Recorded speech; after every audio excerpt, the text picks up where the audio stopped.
Le présentateur star de RTL déclare dans cet avou que Jean-Michel Apathy aurait pu présenter des excuses après sa sortie sur la colonisation en Algérie. Un départ qu'il respecte, mais ne comprend pas.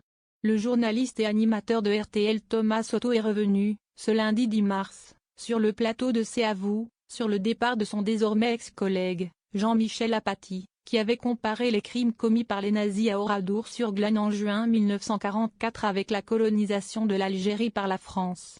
« Je ne reviendrai pas à RTL », avait annoncé la veille Jean-Michel Apathy, une décision faisant suite à sa mise en retrait de l'antenne de la radio. Le journaliste estime en effet ne pas avoir fait de faute en parlant de multiples Oradour-sur-Glane en Algérie. « J'aime beaucoup Jean-Michel, mais sur ce coup-là, je lui en veux un petit peu », a donc expliqué Thomas Soto ce lundi dans l'émission d'actualité de France 5.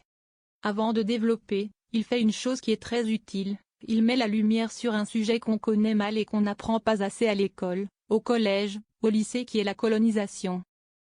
Mais il cède à une plaie du moment qui est le relativisme et il met ça en relation avec Oradour-sur-Glane. Il blesse des gens. Pour celui qui présente la matinale de RTL aux côtés d'Amandine Bégaud, une telle comparaison dessert son propos.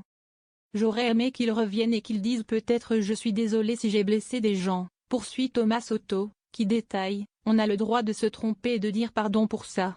On en aurait profité pour parler de ce qu'il s'est passé pendant la colonisation. Avant de conclure, Jean-Michel décide qu'il ne vient pas, c'est son choix, on le respecte, mais on peut aussi dire que c'est dommage parce que c'est une voix, parce que c'est un talent j'aurais préféré qu'il ou reste.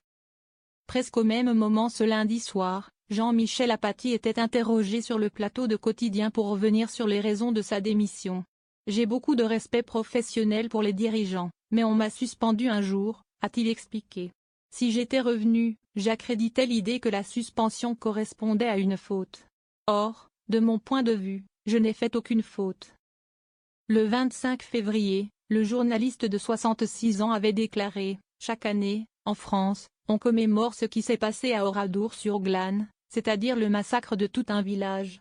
Mais on en a fait des centaines, nous, en Algérie. Est-ce qu'on en a conscience ?» À propos de la conquête de l'Algérie par la France au XIXe siècle. À Oradour-sur-Glane, village martyr du Limousin, une unité de la Waffen-SS Das Reich remontant vers le front en Normandie massacra 642 habitants le 10 juin 1944. On n'a pas fait Oradour-sur-Glane en Algérie, avait alors rétorqué Thomas Soto alors présent dans le studio de RTL face à Jean-Michel Apathy. On s'est comporté comme des nazis ? Avait-il ensuite interrogé. Les nazis se sont comportés comme nous, lui avait répondu Jean-Michel Apathy.